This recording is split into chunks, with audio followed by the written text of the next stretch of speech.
BTV. Being with you. The community channel. For more, subscribe our YouTube channel. Visit our website www.btv.in, like our Facebook page. BTV Malayalam. ചില ആൾക്കാർ പറയും എനിക്ക് ഒരു കഴിവുമില്ല, എനിക്ക് അറിയില്ല എന്താ ചെയ്യേണ്ടത്. ചില ആൾക്കാർ പറയും ഞാൻ ചെയ്യുന്നതെല്ലാം നന്നായിട്ട് ചെയ്യണം, അതുകൊണ്ട് എനിക്ക് ഏതാ ചെയ്യേണ്ടതെന്ന് അറിയില്ല എന്നുള്ളത്. ഓക്കെ, ഇതിനൊക്കെ നമുക്ക് ഒന്ന് മുന്നോട്ട് പോയിട്ട് നോക്കാം. ഓക്കെ, ബേസിക്കലി ഞാൻ ആരാന്നുള്ള ഒരു ചെറിയ ഇൻട്രൊഡക്ഷൻ പറയാം. ഞാൻ 2 വർഷമായി ട്രെയിനിങ് രംഗത്തുള്ളത്. MBA ഫസ്റ്റ് ഇയർ പഠിച്ചു തുടങ്ങിയപ്പോഴാണ് എനിക്ക് ഭയങ്കരമായിട്ട് വായിക്കാൻ ഇഷ്ടമാണ്, കാര്യങ്ങൾ മനസ്സിലാക്കാൻ ഇഷ്ടമാണ്. അപ്പൊ എൻ്റെ ജീവിതത്തിൽ കുറച്ച് ടെക്നിക്സ് ഉപയോഗിച്ചത് വളരെ ബ്യൂട്ടിഫുൾ ആയിട്ടുള്ള റിസൾട്ട് വരാൻ തുടങ്ങിയപ്പോൾ, ഞാൻ വിചാരിച്ച രീതിയിൽ എൻ്റെ ജീവിതം മാറാൻ തുടങ്ങിയപ്പോൾ, അത് ഞാൻ എൻ്റെ ഫ്രണ്ട്സിനാണ് ആദ്യം പറഞ്ഞു കൊടുത്ത് തുടങ്ങിയത്. അതിൽ നിന്ന് പല കോളേജസിലും പോയി, അതിൽ നിന്ന് പോയി എന്താ പറയുക, Bombay Amity university, Abu Dhabi university വരെയുള്ള നിലയിലൊക്കെ ഇപ്പോൾ സെഷൻസ് എടുക്കുന്നുണ്ട്. 20 മില്യണിൽ കൂടുതൽ ആൾക്കാരെ സോഷ്യൽ മീഡിയയിലൂടെ ഇൻഫ്ലുവൻസ് ചെയ്യാൻ പറ്റിയിട്ടുണ്ട്. അവരുടെ ജീവിതത്തിൽ ഒരു ചെറിയ വാല്യൂ എങ്കിലും ആഡ് ചെയ്യാൻ പറ്റിയിട്ടുണ്ട്. നമ്മുടെ ലൈഫിൽ നമ്മൾ ആരാച്ചാലും നിങ്ങൾ എന്ത് വർക്ക് ചെയ്യുകയാണെങ്കിലും നിങ്ങൾ ഹാപ്പി ആയിരിക്കുന്ന സ്റ്റേറ്റ് ഓഫ് മൈൻഡ് ഉണ്ടല്ലോ. ഓക്കെ, ഞാനിവിടെ വന്നപ്പോൾ ഞാൻ എൻ്റെ ഈയനോട് പറയുമായിരുന്നു, ഇവിടെ ഭയങ്കര ചൂടാണല്ലോ, ഞാൻ എങ്ങനെ സംസാരിക്കുന്നുള്ളത്. പക്ഷെ എനിക്കറിയാം എൻ്റെ കയ്യിൽ മൈക്ക് കിട്ടിക്കഴിഞ്ഞാൽ അപ്പം എനിക്ക് കുറെ നല്ല മുഖങ്ങളും ഉണ്ട്. അവരിൽ ഒരാൾ കേട്ടാൽ മതി കേട്ടോ.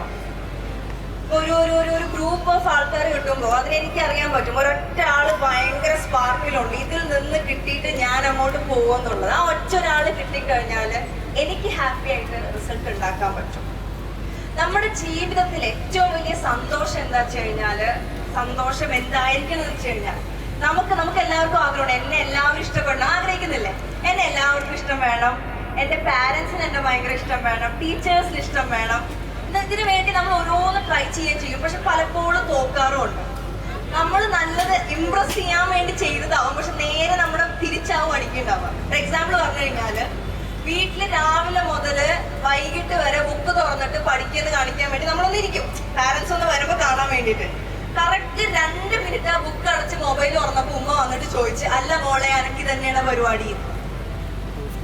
സോ നമ്മൾ ഇംപ്രസ് ചെയ്യാൻ പലപ്പോഴും ശ്രമിക്കുന്ന കാര്യങ്ങൾ ഡൗൺ ആവുമ്പോൾ എന്ത് ചെയ്താലും ഉമ്മക്ക് മനസ്സിലാവില്ല, എന്ത് ചെയ്താലും ടീച്ചർ എന്നെ തെറ്റേ പറയുള്ളൂ എന്നുള്ള ചിന്തകൾ വരാറില്ലേ, ഇല്ലേ? ഓക്കെ, ഇതിനൊക്കെ കൂടി ഒരു ബ്യൂട്ടിഫുൾ ടെക്നിക്കാണ് ഞാൻ ഇപ്പൊ ആദ്യം ഷെയർ ചെയ്യാൻ പോണത്. സെൽഫ് ലവ് കേട്ടിട്ടുണ്ടോ? സ്വയം ഇഷ്ടപ്പെടുക. സ്വയം ഇഷ്ടപ്പെടാറുണ്ടോ? എന്താ ചെയ്യാറ് സ്വയം ഇഷ്ടം കാണിക്കാന്?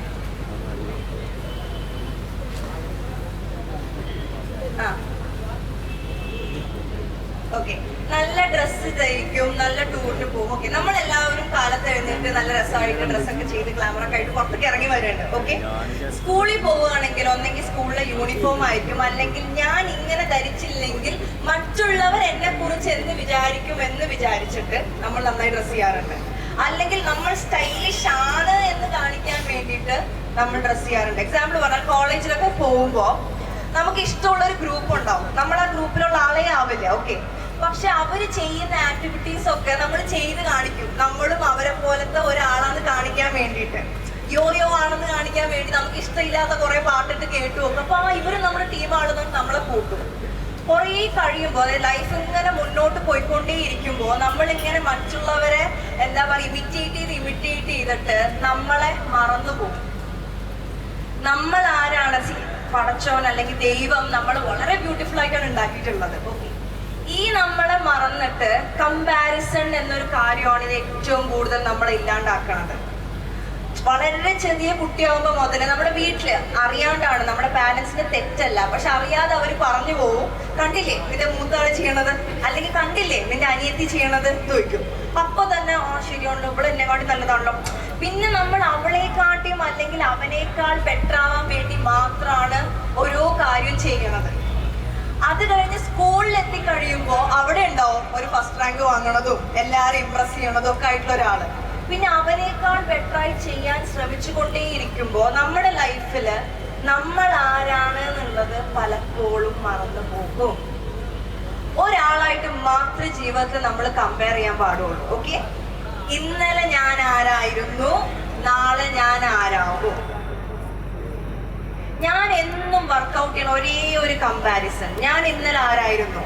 ചില സമയത്ത് ചില ക്ലാസ് കഴിയുമ്പോൾ ഞാൻ ഭയങ്കര ഹാപ്പി ആവില്ല, പക്ഷെ എനിക്ക് ചില പോയിന്റ്സ് പറയാമായിരുന്നു, ചിലത് ഞാൻ വിട്ടുപോയി. കാരണം എന്താ, ഇന്നലെ ഇതിനെക്കാട്ടി നന്നായി ഞാൻ പെർഫോം ചെയ്തിട്ടുണ്ടായിരുന്നു. Okay, so this is my comparison. പകരം ഞാനിപ്പോ വിചാരിക്കുകയാണ്, ഓക്കെ, അതായത് ഇപ്പൊ എന്താ പറയാ, ഞാനിപ്പോ കോളേജ് കഴിഞ്ഞിട്ടേ ഉള്ളൂ, അപ്പോഴാണ് സെഷൻ തുടങ്ങിയത്. അപ്പൊ ഞാൻ എന്നെ തന്നെ എല്ലാ ഈ ഫീൽഡിലുള്ള ട്രെയിനേഴ്സും 35ഉം 40ഉം വയസ്സൊക്കെ ഉള്ള ആൾക്കാരാണ്. അവർ അത്രയും എക്സ്പീരിയൻസ് ഉള്ള ആൾക്കാരാണ്, എഡ്യൂക്കേറ്റഡ് ആയിട്ടുള്ള ആൾക്കാരാണ്. അപ്പൊ എനിക്ക് അത്രയൊന്നും നോളജ് ഇല്ലല്ലോ എന്ന് വിചാരിച്ച് പേടിച്ചിരുന്നാൽ എനിക്ക് റിസൾട്ട് ഉണ്ടാക്കാൻ പറ്റില്ല. ഏതൊരു കാര്യം ചെയ്യുമ്പോൾ പല വേദിയിലും എന്നോട് ചോദ്യങ്ങൾ ചോദിച്ചിട്ടുണ്ട്, എനിക്ക് അറിയാത്ത ഉത്തരം ഞാൻ പറയും എനിക്കറിയില്ല. കാരണം എല്ലാ കാര്യവും എല്ലാവർക്കും അറിയാൻ പറ്റില്ലല്ലോ. പക്ഷെ അതിനെക്കുറിച്ച് ഞാൻ പഠിക്കും, പഠിച്ചിട്ട് ഞാൻ തിരിച്ചു വരും. This is the level of confidence. ഏതൊരു കാര്യം ചെയ്യുമ്പോഴും ഈ ലെവൽ ഓഫ് കോൺഫിഡൻസിൽ വർക്ക് ചെയ്യാൻ പറ്റിക്കഴിഞ്ഞാൽ നിങ്ങൾക്ക് റിസൾട്ട് ഉണ്ടാക്കാൻ പറ്റും. നിങ്ങൾ പഠിക്കുന്നത് എന്തോ ആവട്ടെ, അത് ഇഷ്ടമുള്ള രീതിയിൽ പഠിക്കുക. ഞാൻ പറയട്ടെ, ഞാൻ പഠിക്കാൻ വളരെ മോശമായിരുന്നു. എനിക്ക് ഡിസ്ലെക്സിയ എന്ന് പറയുന്ന ഒരു അസുഖം ഉണ്ടായിരുന്നു. ഡിസ്ലെക്സിയ മീൻസ് അസുഖം എന്നല്ല കേട്ടോ, റീഡിങ് ഡിസബിലിറ്റി. യു എന്നുള്ളത് എൻ ആയിട്ട് കാണും, ഡബ്ല്യു എന്നുള്ളത് എം ആയിട്ട് കാണും. കൊച്ചു ക്ലാസ്സിലാവുമ്പോൾ പഠിപ്പിച്ചു തരുമ്പോൾ നമുക്ക് പെട്ടെന്ന് അത് മെമ്മറൈസ് ചെയ്യാൻ പറ്റും. എനിക്ക് വരക്കാനായിരുന്നു കൂടുതൽ ഇഷ്ടം. ഇതറിയാതെ എന്നെ നോർമൽ ആയിട്ടുള്ള കുട്ടികളായിട്ട് കമ്പയർ ചെയ്ത് വരുമ്പോൾ ഞാൻ തോറ്റാണത് സംഹൗ 10ാം ക്ലാസ് എത്തിയതാണ്. ആ ഒരു സമയമായപ്പോഴും ഞാൻ റിയലൈസ് ചെയ്യാണ് എനിക്ക് ഡിസ്ലെക്സിയാണ്. അത് വായിച്ചിട്ടും മനസ്സിലാക്കിയിട്ടും എനിക്ക് പ്രോബ്ലം ഉണ്ടായിരുന്നു എന്നുള്ളത്. ഈ കുട്ടികളെ പഠിപ്പിക്കേണ്ട ശൈലി വേറെയാണ്. അവർക്ക് ചിത്രങ്ങൾ കാണിച്ചു കൊടുത്ത് പതിയെ മനസ്സിലാക്കിച്ച് ഇഷ്ടമുള്ള കാര്യങ്ങൾ വായിച്ചു തുടങ്ങിയാൽ വായിക്കാൻ പറ്റും. 11ാം ക്ലാസ് വരെ ഞാൻ ഒരൊറ്റ പുസ്തകം പോലും എൻ്റെ ജീവിതത്തിൽ വായിച്ചിട്ടില്ല, ഒരൊറ്റ പേജ് പോലും മര്യാദക്ക് വായിച്ചിട്ടില്ല. ഞാന് ഇപ്പൊ വായിക്കാത്ത പുസ്തകങ്ങൾ കുറവായിരിക്കും, അത്രയും എനിക്കിഷ്ടമാണ്. ഞാൻ എപ്പോഴും കുട്ടികളോട് ചോദിക്കാറുണ്ട്, ബുക്ക് വായിക്കുമെന്ന് ചോദിക്കുമ്പോ ഇല്ല, എനിക്ക് ബുക്ക് വായിക്കാൻ ഇഷ്ടമില്ല മാഡം, അതെനിക്കൊന്നും പറ്റുന്നില്ല, കോൺസെൻട്രേഷൻ കിട്ടുന്നില്ല എന്നൊക്കെ. നിങ്ങൾക്ക് കോൺസെൻട്രേഷൻ കിട്ടുന്നില്ലെങ്കിൽ, നിങ്ങൾക്ക് വായിക്കാൻ തോന്നുന്നില്ലെങ്കിൽ, കാരണം നിങ്ങൾക്ക് ഇഷ്ടമില്ലാത്ത ഒരു പുസ്തകം എടുത്തിട്ടാണ് നിങ്ങൾ വായിക്കാനിരിക്കുന്നത്. ഏതൊരു പുസ്തകം വായിക്കുകയാണെങ്കിലും നിങ്ങൾക്ക് ആവശ്യമുള്ള ഒരു പോയിന്റ് അതിൽ നിന്ന് കിട്ടുകയാണെങ്കിൽ അത് കൂടുതൽ വായിക്കാനും മനസ്സിലാക്കാനും ഒക്കെ തോന്നും. ഞാൻ പറയാറുണ്ട്, അതായത് ജീവിതത്തിന്റെ ഓരോ നിമിഷവും നാളെ എന്തുണ്ടാവും നമുക്ക് അറിയില്ലല്ലോ. ഈ നിമിഷമാണല്ലോ ഞാൻ ജീവിച്ചിരിക്കുന്നത്. പല ആൾക്കാരും ഞാൻ പറയും, ഓരോ നിമിഷവും നമ്മൾ പഠിച്ചുകൊണ്ടിരിക്കണം, ഓരോ ആൾക്കാരിൽ നിന്നും പഠിച്ചുകൊണ്ടിരിക്കണം. ഒന്നെങ്കിൽ വാട്ട് ടു ഡു, അല്ലെങ്കിൽ വാട്ട് നോട്ട് ടു ഡു. എന്ത് ചെയ്യണമെന്നും എന്ത് ചെയ്യണ്ടെന്നുള്ളത്. ജീവിതത്തിൽ എനിക്ക് ഒരാളോടും വെറുപ്പില്ല. സങ്കടങ്ങൾ ഉണ്ടായിട്ടുണ്ട്, വിഷമങ്ങൾ ഉണ്ടായിട്ടുണ്ട്. ഒരാൾ നമ്മളെ ചെയ്യാത്ത കുറ്റത്തിന് വിഷമിപ്പിച്ചാല് ചീത്തകൾ നമുക്ക് വിഷമം ഉണ്ടാവില്ലേ? വിഷമങ്ങൾ ഉണ്ടായിട്ടുണ്ട്. പക്ഷെ അയാളോട് നമ്മൾ വെറുപ്പ് സൂക്ഷിച്ചാല് നമ്മുടെ ഉള്ളിലാണ് ആ വെറുപ്പ് സൂക്ഷിക്കണത്. ആ വെറുപ്പ് നമ്മളെയാണ് ഹാം ചെയ്തുകൊണ്ടിരിക്കുന്നത്. ആൻഡ് സപ്പോസ്, അതായത് ഒരു കുറ്റവാളി കുറ്റം ചെയ്യണത് കുറ്റാന്ന് അറിയാത്തോണ്ടാണ്. ഞാൻ ചിലപ്പോ എപ്പോഴും ഒരാളെ ദ്രോഹിച്ചുകൊണ്ടേ ഇരിക്കുന്നുണ്ടാവും, പക്ഷെ എനിക്കറിയില്ല ഞാൻ ദ്രോഹിക്കുക എന്നുള്ളത്. ഞാൻ ഭയങ്കരമായിട്ട് ദേഷ്യം പിടിക്കുന്നുണ്ടാവാം. ഓക്കെ, നമുക്കറിയില്ലല്ലോ നമ്മുടെ കുറ്റങ്ങള്. വേറൊരാൾ അത് ചെയ്യണം ഞാൻ കാണുമ്പോഴാണ് എനിക്ക് മനസ്സിലാവുക അങ്ങനെ ഞാൻ ചെയ്യരുത് എന്നുള്ളത്, അല്ലേ? അപ്പൊ അയാളല്ലേ നമ്മളിത് പഠിപ്പിച്ചെന്നത്, നമ്മൾ താങ്ക് യു പറയണ്ടേ അവരോട്? ഈ രീതിയിൽ ജീവിതത്തിനെ കണ്ടു കഴിഞ്ഞാല് ലൈഫ് സിമ്പിൾ ആയിരിക്കും. ഇപ്പോഴത്തെ കുട്ടികൾ ഏറ്റവും കൂടുതൽ, ഞാൻ പേഴ്സണൽ കൗൺസിലിംഗ് എടുക്കാറില്ല, വളരെ കുറവ് എടുക്കാറ്, പക്ഷെ ഏറ്റവും കൂടുതൽ വരുന്നത് മെന്റൽ പ്രോബ്ലം ആയിട്ട്. എത്ര വയസ്സിലെ കുട്ടികളാണ് വരുന്നതെന്ന് അറിയോ? 6 വയസ്സ് മുതലുള്ള കുട്ടികൾ മാനസിക പ്രശ്നമായിട്ടാണ് വരുന്നത്. കാരണം കൊച്ചു പ്രോബ്ലംസ് പോലും നേരിടാനുള്ള കപ്പാസിറ്റി ഇല്ല നമ്മുടെ മനസ്സിന്. പഴയ ജനറേഷൻ ഈ ജനറേഷൻ നമ്മൾ ചെറിയ വ്യത്യാസം പറയാട്ടോ. പഴയ ജനറേഷനിൽ ഇപ്പൊ ഒരാള് പോയിട്ട് ഒരു പയ്യൻ കോളേജിലൊക്കെ ആകുമ്പോൾ നമ്മൾ കുറച്ച് റിബലായി തുടങ്ങുമല്ലോ, ഞാൻ ഒറ്റയ്ക്ക് ചെയ്യാന്നൊരു ഫീലൊക്കെ വരുമല്ലോ. ഒരു പയ്യൻ പോയിട്ട്, പഴയ ജനറേഷനിൽ ഒരാള് പോയിട്ട് ഫാദറിനോട് പറയാണ്, ഞാൻ ഇങ്ങനെ ഒരു കാര്യം ചെയ്യാൻ പോണ വാപ്പാന്ന് പറഞ്ഞു കഴിഞ്ഞാല് വാപ്പ പറയാണ് പറ്റൂല, നീ ചെയ്യണ്ടെന്ന് പറഞ്ഞു കഴിഞ്ഞാല് അവൻ സൈലന്റ് ആയിട്ട് നിൽക്കും. ഓക്കെ, പക്ഷെ അവന്റെ ഉള്ളില് ഞാൻ ഇത് ചെയ്ത് കാണിക്കും എന്നൊരു ഫീൽ ഉണ്ട്. ഓക്കെ, ഇപ്പോഴത്തെ ജനറേഷൻ എങ്ങനെയെന്ന് വെച്ച് കഴിഞ്ഞാല് ഫാദർ പറയാണ് മോനെ ഇത് ചെയ്യണ്ടെന്ന് പറഞ്ഞ അപ്പൊ തന്നെ ഇത് ഞാൻ ചെയ്യും വാപ്പ എന്ന് പറഞ്ഞ് ഭയങ്കര ബഹളമായിരിക്കും വാപ്പയുടെ മുന്നിൽ കിടന്നിട്ട്. ഓക്കെ, ഉള്ളില് ഇനി എനിക്ക് ലൈഫിൽ ഒരു കാര്യം ചെയ്യാൻ പറ്റില്ല എന്ന് എഴുതി വെച്ചിട്ടുണ്ടാവും. കോൺഫിഡൻസ് ലെവൽ ഇത്രയും ലോ ആണ്. വൺ മേജർ റീസൺ എന്താ വെച്ച് കഴിഞ്ഞാൽ നമ്മൾ കൂടുതൽ ആൾക്കാരായിട്ടല്ല ഇപ്പൊ ഇന്ററാക്ട് ചെയ്യണത്, ഫോണായിട്ടാണ്. ഏത് കോൺഫിഡൻസ് ലെവലിൽ ഇരുന്ന് കഴിഞ്ഞാലും ഫോണിൽ നമുക്ക് സംസാരിക്കാൻ പറ്റും. ഓക്കെ, ഫോണിൽ നമുക്ക് ചാറ്റ് ചെയ്യാനും മെസ്സേജ് അയക്കാനും കോൺഫിഡൻസ് ഒന്നും വേണ്ടല്ലോ. മുഖത്തോട് മുഖം നോക്കി സംസാരിക്കുക, കണ്ണിൽ നോക്കി വർത്താനം പറയും. That's way your confidence level works. Confidence ഏറ്റവും കൂടുതൽ വർക്ക്ഔട്ട് ചെയ്യാനുള്ള ഒരു ടെക്നിക്കാണ് മിറർ ടോക്കിംഗ്. കണ്ണാടി നോക്കി നിങ്ങൾ നിങ്ങളുടെ കണ്ണിൽ നോക്കി സംസാരിക്കും. ഒരുപാട് പേർക്ക് പറ്റാത്ത ഒരു കാര്യമാണ് സ്വന്തം കണ്ണിൽ നോക്കി സംസാരിക്കാൻ പറഞ്ഞാൽ പറ്റില്ല. കാരണം അവർക്ക് അവരെ ഇഷ്ടമല്ല. നമുക്ക് ഇഷ്ടമുള്ള ആളുടെ മുഖത്ത് നോക്കിയിട്ടല്ലേ സംസാരിക്കാൻ പറ്റുള്ളൂ. എന്റെ അടുത്ത് ഒരു വളരെ ബ്യൂട്ടിഫുൾ ആയിട്ട് ഒരു കുട്ടി വന്നു. ഞാൻ അവൾക്ക് ഒരു കണ്ണാടി കൊടുത്ത് കണ്ണാടി നോക്കാൻ പറഞ്ഞപ്പോ എനിക്ക് ഇഷ്ടമല്ല, എനിക്ക് എന്നെ വെറുപ്പാണ്. കാരണം അവളുടെ ലൈഫിലുള്ള കാര്യങ്ങൾ നമുക്ക് ജീവിതത്തിലെ പല തെറ്റുകളും നമ്മൾ ചെയ്തിട്ടുണ്ട്. ഒരാൾക്കും അറിയില്ല, നമുക്കും ദൈവത്തിന് മാത്രം അറിയാവുന്ന ചില കുസൃതികൾ ഉണ്ടാവുമല്ലോ, എല്ലാവരുടെ ജീവിതത്തിലും ഉണ്ടാവുമല്ലോ, കൊച്ചു കൊച്ചു കുസൃതികൾ. പാപ്പയും ഉമ്മയും കണ്ടുപിടിച്ച് ഫാദറും മദറും ആരും കണ്ടുപിടിച്ചിട്ടുണ്ടാവില്ല, ആരുമില്ല. പക്ഷെ you feel bad about it. നമ്മളത് റിയലൈസ് ചെയ്തപ്പോ ഞാൻ എന്നും വിശ്വസിക്കുന്ന ഒരു കാര്യമാണ്, നമ്മുടെ ലൈഫില് നമ്മൾ ചെയ്ത ഒരു കാര്യം തെറ്റാണെന്ന് റിയലൈസ് ചെയ്യാൻ പറ്റുന്നുണ്ടെങ്കിൽ അത് നമ്മുടെ ഉള്ളിൽ നന്മകളിലോട്ട് മാത്രമാണ്.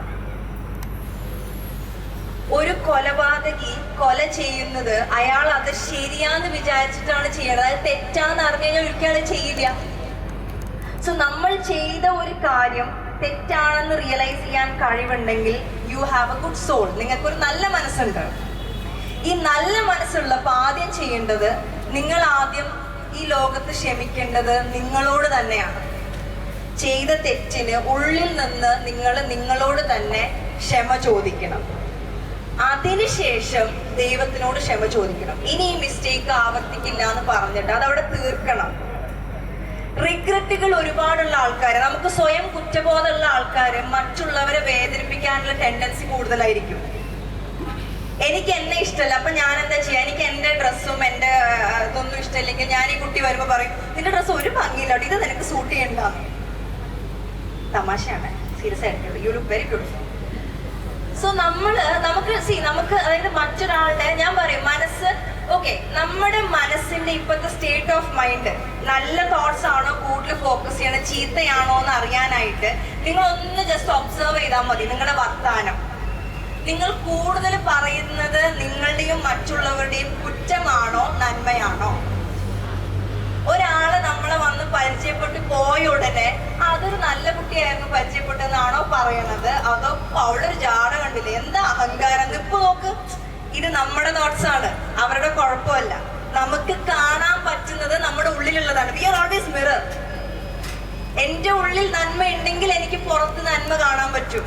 എന്റെ ഉള്ളിൽ തിന്മയാണ് കൂടുതലെങ്കിൽ ഞാൻ കൂടുതൽ തിന്മയാണ് റിയലൈസ് ചെയ്യുക. നമ്മൾ ഏതൊരു പ്രശ്നം ഉണ്ടെങ്കിലും അത് ഭയങ്കര വലുതാക്കിയിട്ട് സംസാരിക്കും. നല്ല കാര്യങ്ങൾ ഒരൊറ്റ സെന്റൻസിൽ നമ്മൾ പറഞ്ഞു തീർക്കും. ഒന്ന് ശ്രദ്ധിച്ചു നോക്കാം. ഇപ്പൊ മാർക്ക് കുറഞ്ഞു എന്ന് വീട്ടിൽ വന്ന് പ്രസന്റ് ചെയ്യണത്, എന്റെ ഉമ്മ ഞാൻ കഷ്ടപ്പെട്ട് പഠിച്ച് എത്രത്തോളം പഠിച്ചെന്ന് അറിയോ, എന്നിട്ട് എനിക്ക് മാത്രം മാർക്കില്ല, ടീച്ചർ എപ്പോഴും ഇങ്ങനെയാണ് മാർക്ക് കുറച്ചിട്ടുന്ന ഭയങ്കര വലിയ കഥ പറയും. ഓക്കെ, എന്നാ മാർക്ക് കിട്ടിയെന്ന് വീട്ടിലൊന്നും പറയണ അവന്മാർക്ക് നല്ല മാർക്ക് കിട്ടി. ഒരു പ്രശ്നം സംസാരിക്കുമ്പോൾ ഒരൊറ്റ വാക്കി പറഞ്ഞു തീർക്ക്. സെന്റിമെന്റ്സ് ആഗ്രഹിക്കല്ലേ. നമ്മുടെ ഒരു സ്റ്റേറ്റ് ഓഫ് മൈൻഡ് ആണ് മറ്റുള്ളവരുടെ എനിക്ക് തീരെ വയ്യ, ഭയങ്കര തലവേദനയാണ്, അതുകൊണ്ട് എനിക്ക് ചെയ്യാൻ പറ്റില്ല. You want other sentiments. പകരം ബോൾഡ് ആയിട്ടുള്ള ഒരു ക്യാരക്ടർ ആണെങ്കിൽ, ലൈഫിൽ ഒരു പർപ്പസ് ഉണ്ടെങ്കിൽ, ഞാൻ എന്തെങ്കിലും ജീവിതത്തിൽ ചെയ്തിട്ട് ഈ ലോകത്തുനിന്ന് പോകൂ എന്ന് വിചാരമുള്ള ഒരാളാണെങ്കിൽ നമുക്ക് സെന്റിമെന്റ്സ് വേണ്ട, നമുക്ക് ഫോക്കസ് ഉണ്ട്. ഇന്ന കാര്യം ചെയ്യാൻ പോയിക്കൊണ്ടിരിക്കുക. ആൻഡ് ഗോൾ എന്നുള്ളത് നമ്മൾ എന്താ പറയുക, ഇന്ന് സെറ്റ് ചെയ്തിട്ട് എന്റെ ലൈഫ് ലോങ് ഗോൾ അങ്ങനെയല്ല. ഇന്ന് സെറ്റ് ചെയ്ത് മുന്നോട്ട് പോകുമ്പോൾ തിരുത്തിയിട്ട് നമ്മൾ എത്തുള്ളൂ. പക്ഷെ റിഗ്രറ്റ് ഉണ്ടാവില്ല നമ്മൾ ചെയ്യാൻ ശ്രമിച്ചാൽ. ലൈഫിൽ പല ആൾക്കാർക്കും ആഗ്രഹങ്ങളുണ്ട്, സ്വപ്നങ്ങളുണ്ട്. പ്രായമാകുമ്പോ കുറെ റിഗ്രറ്റും ഉണ്ട്. ഞാൻ ചെയ്തില്ലല്ലോ, ചെയ്യാമായിരുന്നു, ചെയ്തില്ലല്ലോ എന്നുള്ളത്. നമ്മൾ ചെയ്യാതിരിക്കുന്നതിന്റെ കാരണം എന്താണെന്നറിയോ? മറ്റൊരാള് നമ്മളെ നോക്കിയിട്ട് തോറ്റ് കഴിഞ്ഞാല് അയ്യേ നാക്കും. നീ ഇപ്പൊ ഇതിന് വല്ല ആവശ്യം ഉണ്ടായിരുന്നു? നല്ലൊരു പ്രപ്പോസൽ വന്നല്ലേ, കെട്ടിപ്പോയാൽ മതിയായിരുന്നില്ല. ഇപ്പൊ ജോലിക്ക് പോയിട്ട് ഇന്റർവ്യൂവിന് പോയിട്ട് പൊട്ടിയില്ലേ? നമുക്ക് വിഷമിക്കും. അപ്പൊ നമ്മള് ട്രൈ ചെയ്യാതെ ഇരിക്കും. ലൈഫിൽ നമ്മൾ ട്രൈ ചെയ്ത് ആത്മാർത്ഥമായി ട്രൈ ചെയ്ത് കഴിഞ്ഞാൽ പിന്നെ റിഗ്രറ്റ് ഇല്ല. ഒരുപാട് സ്ഥലത്ത് ഞാൻ പുറത്തായിട്ടുണ്ട്. ഞാൻ എന്റെ ഫസ്റ്റ് ഇന്റർവ്യൂയുടെ എക്സ്പീരിയൻസ് ഞാൻ പറയാം കേട്ടോ. ഞാൻ MBA ഫസ്റ്റ് ഇയർ കഴിഞ്ഞപ്പോൾ ഞാൻ ഒരുവിധം ട്രെയിനിങ്സ് ഒക്കെ എടുത്ത് കോളേജിലൊക്കെ പോയിട്ട് ഒരു നല്ല റിസൾട്ട് ഉണ്ടാക്കാൻ തുടങ്ങി.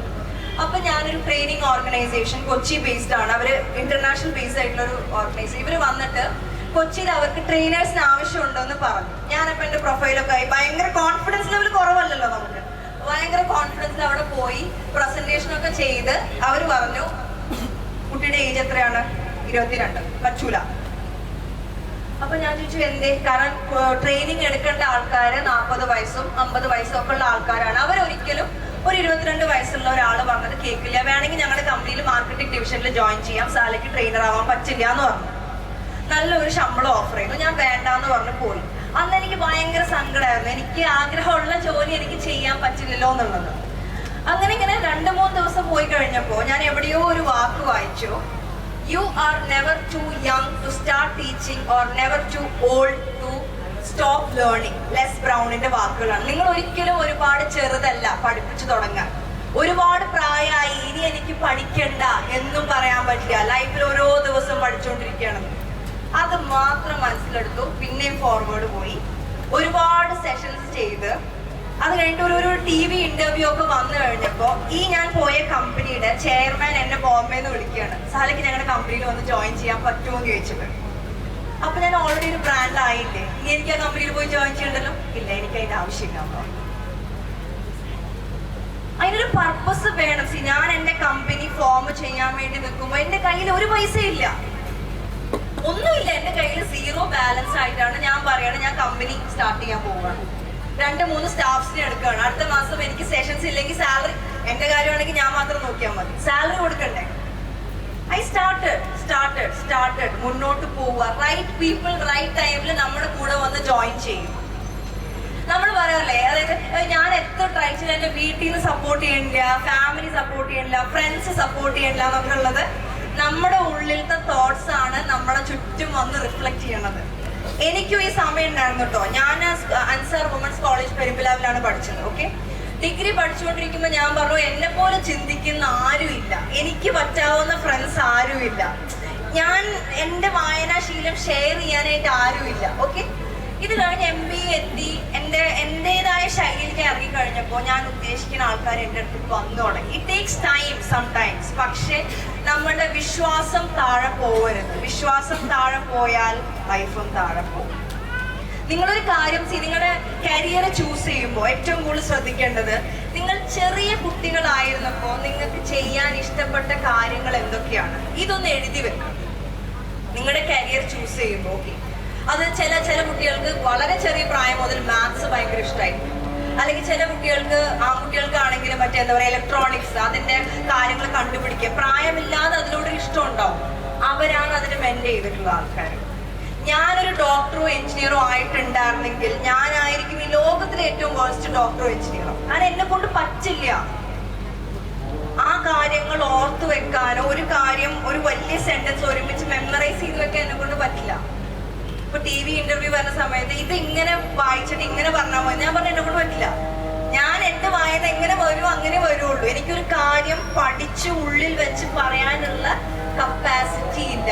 അതായത് ഏറ്റവും കൂടുതൽ ഒരു ചോദ്യം പറഞ്ഞാണ് ഏറ്റവും കൂടുതൽ ശമ്പളം ഏത് ജോലിക്കാണ് കിട്ടുക എന്നുള്ളത്. ഒരു ജോലിക്കും ഇത്രയും ശമ്പളം കൂടുതൽ കിട്ടും എന്ന് പറഞ്ഞിട്ടില്ല. നമ്മൾ എങ്ങനെയാണ് പെർഫോം ചെയ്യണത്, ഏത് കമ്പനിയാണ് നമ്മൾ എന്താ പറയാ അവരുടെ അടുത്ത് പോയി ഇന്റർവ്യൂ പോയിട്ട് അറ്റൻഡ് ചെയ്തിട്ട് വിൻ ചെയ്യാൻ പറ്റിയത്, അവിടെയാണ് നമ്മുടെ ശമ്പളം നിശ്ചയിക്കുന്നത്. പിന്നെ എന്നും പഠിക്കാൻ മനസ്സുള്ള ഒരാൾക്ക് പൈസ കൂടിക്കൊണ്ടേയിരിക്കും. പൈസ എന്ന് പറഞ്ഞു കഴിഞ്ഞാൽ ഇറ്റ് ഇസ് എ വാല്യൂ. പൈസ ചീത്തതല്ല, പൈസ ഒരു വാല്യൂ ആണ്.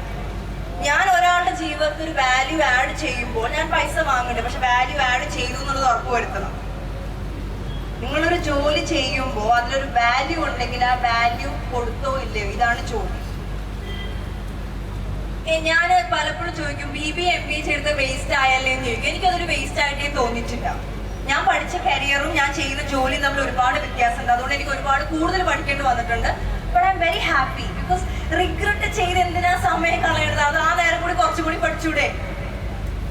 എന്റെ 5 വർഷം പോയല്ലോ എന്ന് പറയുന്ന നേരം അതിൽ നിന്ന് എനിക്ക് ഉപയോഗിക്കാൻ പറ്റിയ ഒരുപാട് കാര്യമുണ്ട്. എനിക്ക് ഒരുപാട് നല്ല ഫ്രണ്ട്സിനെ കിട്ടിയിട്ടുണ്ട്. അവർ ഒരുപാട് നല്ല അനുഭവങ്ങൾ തന്നിട്ടുണ്ട്. അതിൽ നിന്ന് ഒരുപാട് ഓപ്പർച്യൂണിറ്റി കിട്ടിയിട്ടുണ്ട്. Count the best things happen to you. നമ്മുടെ ലൈഫിൽ ഇപ്പോ ഒരു 5 വാക്ക് നിങ്ങളെ കുറിച്ച് പറയാൻ പറഞ്ഞു കഴിഞ്ഞാല് കുറച്ചങ്ങോട്ട് സംസാരിച്ചു തുടങ്ങിയ പ്രശ്നങ്ങളാണ് പറയാനുള്ളത്. എന്നാൽ നിങ്ങൾ ഒന്ന് ആലോചിച്ച് നോക്കുക, നിങ്ങൾ എത്ര ബ്ലസ്ഡ് ആണ്. നിങ്ങൾക്ക് നല്ല ഫാമിലി ഇല്ലേ, പാരന്റ്സ് ഇല്ലേ, അവർ നിങ്ങളെ നോക്കണില്ലേ? എത്രയോ കുട്ടികളെ ജനിച്ചു കൊടുത്ത് എടുത്ത് കളയണു. അതൊക്കെ കമ്പയർ ചെയ്യുമ്പോൾ രാവിലെ എണീക്കണു, ഭക്ഷണം കഴിക്കണു, കോളേജിൽ പോകണു, തിരിച്ചു വരുന്നു. So we R blessed. Thank you എന്ന് എന്താ പറയാ, നിക് വിജുസിക്കിന് അറിയോ? നിക് വിജുസിക് എന്നൊരാളുണ്ട്. 2 കൈയും 2 കാലും ഇല്ലാത്തൊരു മനുഷ്യനാണ്. One of the richest and powerful motivation speaker ആണ്. 2 കൈയും ഇല്ല, 2 കാലും ഇല്ല. ഓക്കെ, ഇയാളുടെ പാരന്റ്സ് സാധാരണ കുട്ടികളുടെ കൂടെയാണ് പഠിക്കാൻ വിട്ടത്. 10 വയസ്സായപ്പോഴാണ് ഇയാള് മനസ്സിലാക്കുന്നത് ഇയാള് സാധാരണ കുട്ടികളിൽ നിന്ന് വ്യത്യസ്തനാണ്. എല്ലാവരും അവനെ കളിയാക്കണം. അവന് ഭയങ്കര ഡിപ്രഷനായി. ബിക്കോസ് എന്താ പറയുക, എനിക്ക് മാത്രം കയ്യും അവനൊന്നും ഒറ്റയ്ക്ക് ചെയ്യാൻ പറ്റില്ലല്ലോ. 10ാമത്തെ വയസ്സിൽ അവൻ ഫാമിലി ടബിലേക്ക് ചാടിയിട്ട് മരിക്കാനായിട്ട് ശ്രമിച്ചു.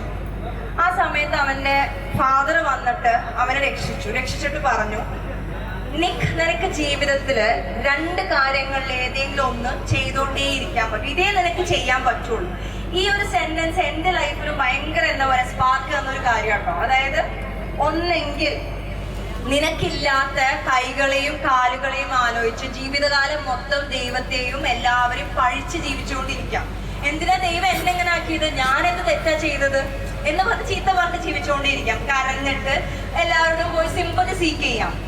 എനിക്ക് കയ്യും കാലും ഇല്ല, എന്നെ സഹായിക്കണേ എന്ന് പറഞ്ഞിട്ട് ഇങ്ങനെ എന്താ പറയാ, ഒരു ആർക്കും വേണ്ടാത്ത, ആരുമില്ലാത്ത ഒരു സിമ്പതി പേഴ്സൺ ആയിട്ട് ജീവിക്കാം. അതൊരു ഓപ്ഷൻ. അല്ലെങ്കിൽ ദൈവം തന്നിട്ടുള്ള ബാക്കി 2 കണ്ണിനും മൂക്കിനും ചുണ്ടിനും ശരീരത്തിനും നിന്റെ നല്ല ഫാമിലിക്കും വേണ്ടി ദൈവത്തിനോട് നന്ദി പറഞ്ഞുകൊണ്ടിരിക്കാം. Say thank you for whatever you have. കൊച്ചു കാര്യങ്ങൾ ബാക്കിയുള്ളതിനോട് നന്ദി പറഞ്ഞുകൊണ്ടിരിക്കാം. ബിക്കോസ് ഒരു കാലം വരെ അന്ന് മുതൽ അയാളുടെ ലൈഫ് മാറ്റി. അയാളുള്ള കാര്യങ്ങൾക്ക് താങ്ക് യു പറയാൻ തുടങ്ങി. നമ്മളെയും കൂടി നന്നായിട്ട് അയാൾ ഡ്രൈവ് ചെയ്യും, സ്വിം ചെയ്യും, എല്ലാ കാര്യങ്ങളും ചെയ്യും. അയാളുടെ ഒരു ക്ലാസ് അറ്റൻഡ് ചെയ്യാൻ 2 മണിക്കൂറിന്റെ ഒരു ക്ലാസ് അറ്റൻഡ് ചെയ്യാൻ ഒരാൾ കൊടുക്കേണ്ട ഇന്ത്യൻ റുപ്പീസ് ഫീസ് 1 ലക്ഷം രൂപയാണ്. 30,000 ആൾക്കാരൊക്കെയാണ് ഒരു സെഷനിൽ അയാളുടെ അറ്റൻഡ് ചെയ്യാനായിട്ട് ഉണ്ടാവുക. This is the confidence reflection. ആൾക്കാർക്ക് കാണാൻ വരുന്നത് അയാളുടെ കോൺഫിഡൻസിനെയാണ്, കൈയില്ലാത്ത സിമ്പതി കൊടുക്കാനുള്ള ഒരാളെ അല്ല. ഇതെല്ലാം ഉണ്ടായിട്ടുള്ള നമുക്കൊന്നും ചെയ്യാൻ പറ്റും. നിക്കിന്റെ ഒരു വളരെ പ്രശസ്തമായ ഒരു സെന്റൻസ് ഉണ്ട്. Okay, God gave me a defected body with a perfect mind, but God gave you a perfect body with a defected mind. ദൈവം എനിക്ക് ഡിഫക്റ്റഡ് ആയിട്ടുള്ള ഒരു ശരീരം തന്നു വിത്ത് എ പെർഫെക്റ്റ് മൈൻഡ്. ദൈവം നിങ്ങൾക്ക് പെർഫെക്റ്റ് ആയിട്ടുള്ള ഒരു ശരീരം തന്നു with a defected mind. Mind perfect ആവാതെ ജീവിതത്തിൽ വേറെ എന്തിട്ടായിട്ടും കാര്യമില്ല, നമ്മൾ ഹാപ്പി ആവാൻ പറ്റില്ല. വളരെ രസമുള്ള ഒരു ക്വസ്റ്റ്യൻ എനിക്ക് കഴിഞ്ഞ ഒരു ആഴ്ചയിൽ കിട്ടി. ഒരാൾ എന്നെ വിളിച്ചിട്ട് ചോദിച്ചു, ഒരു ഫ്രീ സെഷൻ എടുക്കാൻ പറ്റുമോ? നിങ്ങൾ എപ്പോഴും ഈ ബിസിനസ്സുകാർക്കും പൈസ ഉള്ളവർക്കും അല്ലേ ക്ലാസ് എടുക്കണത്, പൈസ അല്ലേ ഫോക്കസ് ചെയ്യണത്, പാവപ്പെട്ടവർക്ക് എന്തുകൊണ്ട് ക്ലാസ് എടുക്കണ്ടെന്ന് ചോദിച്ചു. ഞാൻ പറഞ്ഞു, പൈസ ഉള്ള ആൾക്കാർക്കും സെഷൻ ആവശ്യമുണ്ട്, അവർക്കും ഒരു മോട്ടിവേഷൻ വേണ്ടേ, അവർക്കും ചിരിക്കണ്ടേ, ഹാപ്പി ആവണ്ടേന്ന് ചോദിച്ചു. അപ്പോൾ അല്ല, നമ്മൾ പാവപ്പെട്ടവരെയല്ലേ സഹായിക്കേണ്ടതെന്ന് ചോദിച്ചു. ഈ പാവപ്പെട്ടവർ എന്നുള്ള ആൾക്കാരാണ് പൈസ ഉണ്ടാക്കി കഴിയുമ്പോൾ പൈസക്കാരാവണത്. Okay, everyone needs it. ഞാൻ രസകരമായ ഒരു കാര്യം കണ്ടുപിടിച്ചത് ഞാൻ റിയലൈസ് ചെയ്തെന്ന് വെച്ച് കഴിഞ്ഞാല്, പൈസ ഉള്ളവരുടെ അത്ര ടെൻഷൻ പൈസ ഇല്ലാത്തവർക്ക് ഇല്ല. ബെൻസിൽ ഒരാൾ പോകുമ്പോ എന്റെ ഒരു ഫ്രണ്ട് പറഞ്ഞു, അയ്യോ കണ്ടില്ലേ ബെൻസില പോണത്, അവന്റെ ഒക്കെ ഒരു ഭാഗ്യെന്ന്. അതിന്റെ ലോൺ എങ്ങനെ അടക്കാന്ന് ആലോചിച്ച് വിഷമിച്ച് സങ്കടപ്പെട്ടിട്ട് അയാൾ അതിനകത്ത് പോയിക്കൊണ്ടിരിക്കണത്. 50,000 രൂപ ബെൻസിന്റെ ലോൺ 1 മാസം തന്നെ അയാൾക്ക് കൊടുക്കാനുണ്ട്. സോ നമ്മൾ കമ്പയർ ചെയ്ത് നമ്മൾ വിഷമിക്കുമ്പോൾ റിയാലിറ്റി നമ്മൾ റിയലൈസ് ചെയ്യണില്ല. ഞാൻ റിയാലിറ്റി കണ്ടപ്പോ എന്താ പറയാ, പാവപ്പെട്ട ആൾക്കാർ ക്ലാസ് എടുക്കുമ്പോൾ അവർക്ക് വളരെ ചെറിയ ചെറിയ വിഷമം, പക്ഷെ വലിയ ആൾക്കാർക്ക് പറയാനുള്ളത് വലിയ വിഷമങ്ങളാണ്, കോടികളുടെ പ്രശ്നങ്ങളാണ് പറയാനുള്ളത്. സോ ഹാപ്പിനെസ് എന്നുള്ളത് എല്ലാവർക്കും വേണം. ഹാപ്പിനെസ് ഇല്ലാതെ പൈസ ഉണ്ടാക്കിയിട്ട് കാര്യമില്ല. If you are happy and you are contented, that is the most beautiful thing. ഞാൻ എപ്പോഴും സക്സസ് എന്നുള്ളൊരു വാക്ക് യൂസ് ചെയ്യാറുണ്ട്. ലൈഫിൽ നമ്മൾ സക്സസ്ഫുൾ ആവണം. അപ്പോൾ അഗൈൻ ദ ക്വസ്റ്റ്യൻ, എപ്പോഴും ഈ എന്താ പറയുക, ഇല്ലാന്ന് ഫീൽ ചെയ്യുന്ന ആൾക്കാർക്ക് കേട്ടോ, ഇല്ലാത്ത ആൾക്കാർക്കല്ല, എന്റെ കയ്യിൽ പൈസ ഇല്ലാന്ന് തോന്നുന്ന ആൾക്കാർക്ക് തോന്നുന്നൊരു ചോദ്യമാണ്. സക്സസ്ഫുൾ എന്ന് പറയുമ്പോൾ നിങ്ങൾ പൈസ ഉണ്ടാക്കുന്നത് മാത്രമാണ് ഉദ്ദേശിക്കുന്നത്. എന്റെ സക്സസ്ഫുള്ളിന്റെ അർത്ഥം എന്താണെന്ന് നിങ്ങൾ എന്നോട് ചോദിച്ചില്ലല്ലോ. സക്സസ്ഫുൾ എന്ന് ഞാൻ ഉദ്ദേശിക്കുന്നത്, ഇപ്പൊ ഞാൻ പോയിക്കൊണ്ടിരിക്കുന്ന വഴിയിൽ, ഞാൻ പോകുന്ന ഗോളിലേക്ക് പോകുമ്പോൾ ഞാൻ ഹാപ്പി ആണോ സാഡ് ആണോ? ഒരു കുട്ടി നല്ല മാർക്കില് ഡോക്ടർ ആവാൻ പഠിച്ചുകൊണ്ടിരിക്കുകയാണ്. ഓക്കെ, എവ്രി വൺ സെഡ് ഓ അവള് ഡോക്ടർ ആവാൻ പോകുമ്പോൾ ഡോക്ടറാണ്, അയാളുടെ മോള് ഡോക്ടറാണ്. നീ കുട്ടിയോട് നേരിട്ട് സംസാരിച്ചപ്പോൾ എന്നോട് പറയാണ്, മാഡം എനിക്ക് ഡോക്ടർ ആവാൻ താല്പര്യമില്ല, എനിക്ക് മെന്റലി ഭയങ്കര വിഷമമുണ്ട്, ഞാൻ അച്ഛനും അമ്മയ്ക്ക് വേണ്ടി മാത്രമാണ് പഠിക്കണത്. അപ്പൊ എല്ലാവരും ഹായ് ഡോക്ടർ എന്നൊക്കെ ഇതിനെ നോക്കണത്. അപ്പൊ ഇതിന്റെ ജീവിതം ഒന്ന് ആലോചിച്ച് നോക്ക്. നിങ്ങൾ ചെയ്യുന്ന കാര്യത്തിൽ ആർ യു കണ്ടന്റഡ്? അതിലൊരു വാല്യൂ അഡീഷൻ ഉണ്ടോ? ഈ ചോദ്യങ്ങളിൽ പോകുമ്പോഴാണ് നിങ്ങളുടെ ലൈഫിൽ റിയലി ബ്യൂട്ടിഫുൾ റിസൾട്ട്സ് വരുള്ളൂ. പാരന്റ്സിനോട് പറയാനുള്ളത്, മക്കൾക്ക് ഇഷ്ടപ്പെട്ട കാര്യം എന്താണ് അത് അവർ ചെയ്യാനായിട്ട് അതിൽ പഠിച്ചൊരു കരിയർ ഉണ്ടാക്കാൻ സമ്മതിച്ചു കഴിഞ്ഞാൽ അവർ ഹാപ്പി ആയിട്ടിരിക്കും. അല്ലെങ്കിൽ എഞ്ചിനീയർ ആണെന്ന് നാട്ടുകാരോട് പറയാം, പക്ഷെ ഉള്ളിന്റെ ഉള്ളിൽ ഡിപ്രസ്ഡ് ആയിട്ട് ജീവിക്കും. So ask always, when you doing something are you happy about it? അതിന്റെ അർത്ഥം കുറെ പേരുണ്ട്, മാഡം എനിക്ക് എഡ്യൂക്കേഷൻ സിസ്റ്റത്തിനോടെ ഞാൻ അഗെയിൻസ്റ്റ് ആണ്, നമ്മുടെ എഡ്യൂക്കേഷൻ സിസ്റ്റമേ ശരിയല്ല എന്നൊക്കെ പറയണത്. മേ ബി പഠിക്കെന്തായാലും പഠിച്ച് മുകളിലോട്ട് വന്ന് സംസാരിക്കും. ഞാൻ എന്താ പറയാ, രാജഗിരി കോളേജ്, എഞ്ചിനീയറിംഗ് കോളേജ് ഇവിടെയാണ്, രാജഗിരി കോളേജ് ഓഫ് ബിസിനസ് സ്കൂളില് അഡ്മിഷന് വേണ്ടി പോയപ്പോ മാർക്ക് കുറവാണെന്ന് പറഞ്ഞാൽ ഞാൻ ഒറ്റ തട്ടില് തട്ടി. ഓക്കെ, സോ വെൻ ദേ അങ്ങനെയുള്ളപ്പോൾ എന്റെ മനസ്സിൽ എപ്പോഴും I am happy about it, not very sad. അത് കഴിഞ്ഞ് സെഷൻസ് എടുത്ത് അതിന് വ്യത്യാസം ഉണ്ടാക്കാൻ തുടങ്ങി കഴിഞ്ഞപ്പോ രാജഗിരി കോളേജിലെ ഒരു വളരെ ഇമ്പോർട്ടന്റ് ആയിട്ട് പ്രോഗ്രാമില് ചീഫ് ഗസ്റ്റ് ആയിട്ട് എന്നെ തന്നെ വിളിച്ചു. സോ നമ്മളെ ആരെങ്കിലും റിജക്ട് ചെയ്യുമ്പോൾ താങ്ക് യു പറഞ്ഞ് അങ്ങോട്ട് പുറകിലോട്ട് പോയിട്ട് അതിനെക്കാട്ടി നല്ല കാര്യങ്ങൾ ഇപ്പോഴത്തെ ചെയ്യുമ്പോൾ അവർ തന്നെ വന്ന് നമ്മളെ വിളിച്ചു കൊണ്ടുവരും. പക്ഷെ ഒരാൾ നിങ്ങൾ ശരിയായില്ല എന്ന് പറയുമ്പോൾ എന്നെ കൊണ്ട് ചെയ്യാൻ പറ്റില്ല, എനിക്കതിനില്ല, കോൺഫിഡൻസ് ഇല്ല, ഈ സെൽഫ് ടോക്കുകൾ മാറ്റിയാൽ തന്നെ ലൈഫിൽ ബ്യൂട്ടിഫുൾ റിസൾട്ട്സ് ഉണ്ടാക്കാൻ പറ്റും. ഇനി ഞാൻ ഉച്ച കഴിഞ്ഞിട്ട് സെഷൻ കണ്ടിന്യൂ ചെയ്യാം. ഐ ഹോപ്പ് എന്താ പറയാ, ഇവിടെ ഇനി എല്ലാവരും വരുമോ, ഇനി എല്ലാവരും വരുമെന്ന് എനിക്ക് അറിയില്ല. എന്തെങ്കിലുമൊക്കെ മെസ്സേജ് ഈ അരമണിക്കൂർ സംസാരിച്ചത് കിട്ടിയെന്ന് ഞാൻ വിശ്വസിക്കുന്നു. ബി വെരി പോസിറ്റീവ്, പവർഫുൾ ആവുക. നിങ്ങളുടെ ഒരു ചിരിയിൽ നിന്ന്, ഒരു വർത്താനത്തിൽ നിന്ന്, എന്താ പറയാ, വേർഡ്സ് ഭയങ്കര പവർഫുൾ ആയിട്ടുള്ള വെപ്പൺ ആണെന്ന് കേട്ടിട്ടുണ്ട്. ഞാൻ അതല്ല വിശ്വസിക്കണത്.